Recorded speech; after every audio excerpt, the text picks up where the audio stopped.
जनकपुर शहर की सड़कों पर दिन की शुरुआत धूप की तेज किरणों और कोलाहल से होती है। ये शहर बाहर से भले ही एक आम जिला मुख्यालय जैसा लगे, लेकिन इसके भीतर हर रोज कई कहानियां जन्म लेती हैं, कुछ खो जाती हैं और कुछ इतिहास बन जाती हैं। मनोज यादव, एक साधारण रिक्शा चालक, उन्हीं कहानियों में से एक अनसुनी कहानी का किरदार है। करीब 38 साल की उम्र, चेहरे पर धूप से झुलसी हुई त्वचा, मगर आंखों में सच्चाई और आत्मसम्मान की चमक। हर सुबह 5 बजे उठकर वह अपनी पुरानी साइकिल रिक्शा को साफ करता और फिर जनकपुर रेलवे स्टेशन के बाहर खड़ा हो जाता।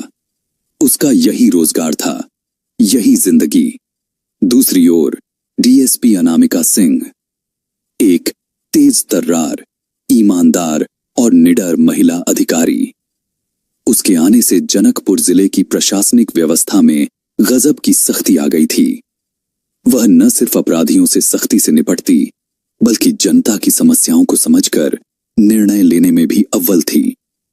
एक दिन जब जनकपुर में भारी बारिश हुई थी, डीएसपी अनामिका किसी केस की तहकीकात के लिए बिना सरकारी वाहन के बाहर निकली। उनका ड्राइवर अचानक बीमार पड़ गया था और केस तत्काल था। मानव तस्करी से जुड़ा एक नेटवर्क, जिसका एक गवाह अचानक गायब हो गया था। अनामिका को जल्दी रेलवे कॉलोनी पहुंचना था। तभी स्टेशन के बाहर उन्हें मनोज रिक्शा वाले ने आवाज दी, मैडम, कहीं जाना है क्या? बारिश तेज है, छोड़ दूं? अनामिका ने उसकी आंखों में झांक कर देखा। कोई डर नहीं, कोई लालच नहीं, बस एक इंसानी पेशकश। ठीक है, उन्होंने कहा, रेलवे कॉलोनी चलो, जल्दी। मनोज ने कुछ नहीं पूछा।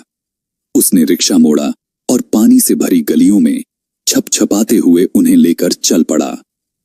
रास्ते में जब उसकी चप्पल टूटी और पैर में कीचड़ भर गया, तब भी उसने रफ्तार कम नहीं की। अनामिका को हैरानी हुई।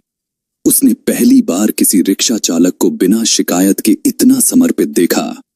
वो समझ गई थीं कि ये आम आदमी नहीं है।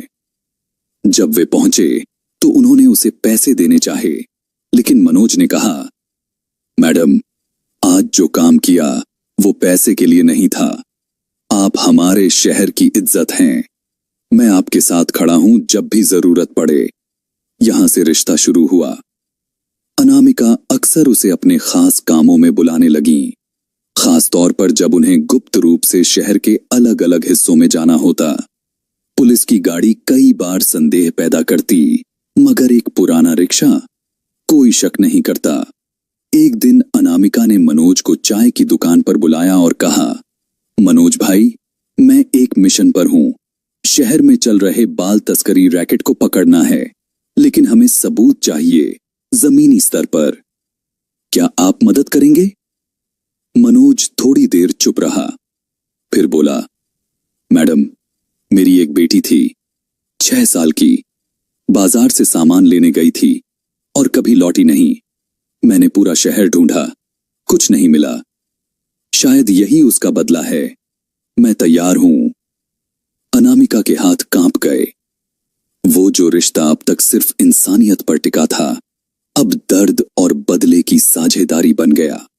मनोज ने जब अनामिका से कहा कि उसकी बेटी भी कभी लौट कर नहीं आई थी, तो दोनों की आंखों में एक अनकही समझदारी उतर आई। अब ये सिर्फ एक मिशन नहीं रह गया था। यह अब एक पिता की अधूरी तलाश और एक पुलिस अफसर की इंसाफ की लड़ाई बन गई थी। अगले कुछ दिनों तक मनोज ने स्टेशन, बस अड्डे, लाल बत्ती चौक, धर्मशालाओं और फुटपाथों का हर कोना छान मारा।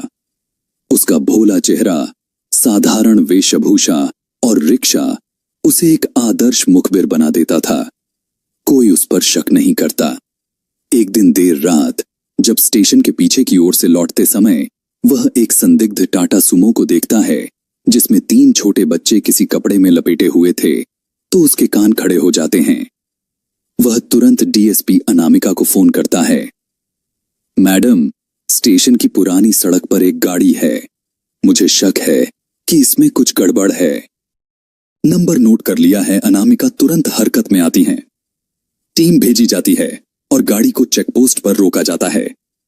उसमें से सच में 3 मासूम बच्चे मिलते हैं। सभी गुमशुदा रिपोर्ट में दर्ज। बच्चों को बचा लिया जाता है। वो डरे हुए हैं, रो रहे हैं। लेकिन जब अनामिका धीरे से बात करती हैं तो उनमें से एक बच्ची कहती है, एक आंटी हमें बोली थी कि हमको मुंबई में फिल्म में काम मिलेगा, पर हमें तो एक अंधेरे कमरे में बंद कर दिया गया था। ये सुनकर अनामिका का खून खौल उठता है और मनोज की आंखें भर आती हैं। ये सिर्फ एक केस नहीं था, ये एक जाल था जो गरीब बच्चों और उनके माता पिता की मजबूरी को शिकार बनाकर उन्हें मानव तस्करी के बाजार में धकेल देता था। मनोज अब पूरी तरह केस में शामिल हो चुका था। वो अब सिर्फ गवाह नहीं था, बल्कि टीम का भरोसेमंद हिस्सा बन गया था।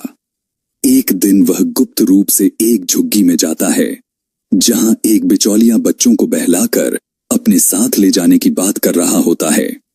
मनोज भीड़ में एक आम इंसान की तरह पहुंचता है और उस आदमी की बातचीत सुनने लगता है।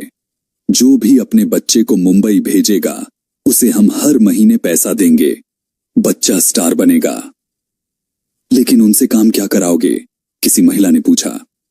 काम, सब किस्म का काम, फिल्म, सीरियल, घर का काम।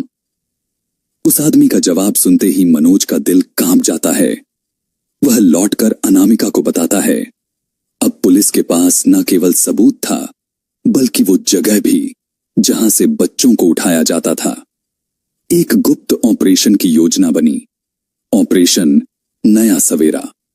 मनोज ने खुद को एक ऐसे पिता के रूप में पेश किया जो अपनी बेटी को आर्थिक तंगी में मजबूरीवश भेजना चाहता है। बिचौलिया फंस जाता है और उसे वादा करता है कि वो उसे 3 दिन में मुंबई भेज देगा। उधर अनामिका पूरी फोर्स के साथ तैयार रहती हैं। तय दिन, तय समय और तय स्थान पर जैसे ही वह गाड़ी बिचौलिए के साथ आती है, पुलिस उसे घेर लेती है। बिचौलिया गिरफ्तार होता है। उसके मोबाइल से कई बड़े नाम, संपर्क सूत्र और चैट्स मिलते हैं। शहर के एक प्रतिष्ठित कारोबारी तक लिंक जाता है जो इस रैकेट का मास्टरमाइंड था। मनोज को पुलिस मुख्यालय बुलाया जाता है। पहली बार एक आम रिक्शा वाले को डीएसपी के कमरे में बैठाया गया। कुर्सी पर नहीं, सम्मान के साथ। अनामिका ने कहा, मनोज भाई, आपने न सिर्फ 3 बच्चों की जिंदगी बचाई, बल्कि इस शहर की आत्मा को भी। अगर हर नागरिक आपकी तरह हो तो इंसाफ सिर्फ अदालतों में नहीं, हर गली में मिलेगा। ऑपरेशन नया सवेरा की सफलता ने पूरे शहर में हलचल मचा दी थी।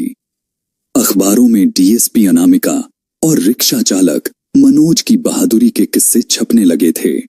लेकिन मनोज के दिल में एक कसक अभी भी बाकी थी, उसकी अपनी बेटी की तलाश।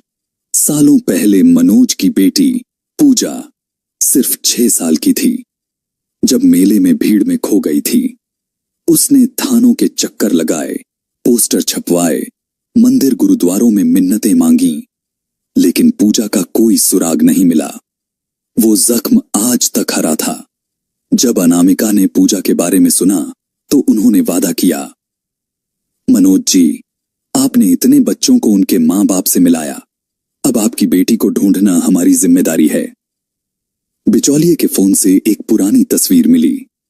उसमें एक बच्ची थी जो हूबहू पूजा जैसी दिख रही थी, लेकिन वो तस्वीर 6 साल पुरानी थी।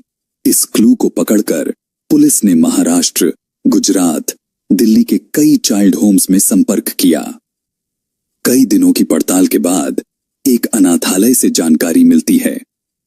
वहां एक लड़की पिछले कई सालों से रह रही है जो अपना नाम नहीं जानती, लेकिन उसके हाथ पर पी के आकार का जन्म का निशान है, जैसा पूजा के हाथ पर था।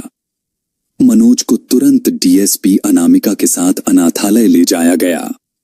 वहां एक 14-15 साल की दुबली पतली लड़की बैठी थी जो किताब पढ़ रही थी।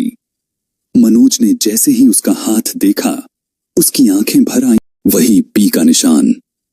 कांपती आवाज में उसने पूछा, बिटिया, तेरा नाम पूजा था ना?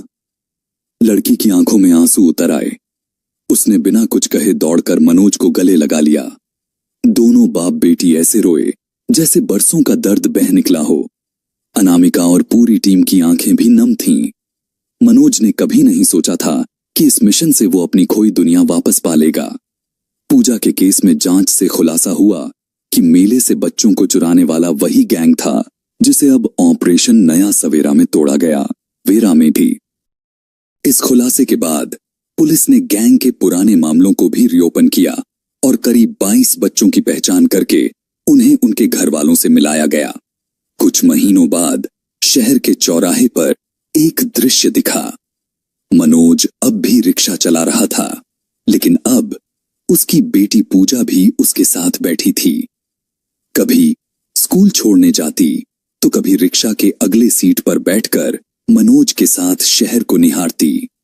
डीएसपी अनामिका जब एक दिन उस सड़क से गुजर रही थीं, तो उन्होंने दोनों को देखा और मुस्कुराईं। मनोज ने भी मुस्कुराकर हाथ जोड़े। उनकी आंखों में धन्यवाद और संतोष झलक रहा था। दोस्तों, इस कहानी को सुनाने का हमारा मकसद सिर्फ आपको जागरूक और सचेत करना है। हर नागरिक अपनी जागरूकता से कई जिंदगियां बचा सकता है। पुलिस और समाज का साथ हो तो कोई भी अपराधी बच नहीं सकता। गरीब या अमीर नहीं, इंसानियत ही सबसे बड़ी पहचान है। दोस्तों, हमारी कहानी आपको कैसी लगी कमेंट में जरूर बताएं और साथ ही हमारे चैनल को सब्सक्राइब करके हमारा हौसला बढ़ाने का कष्ट करें। जय हिंद, जय भारत।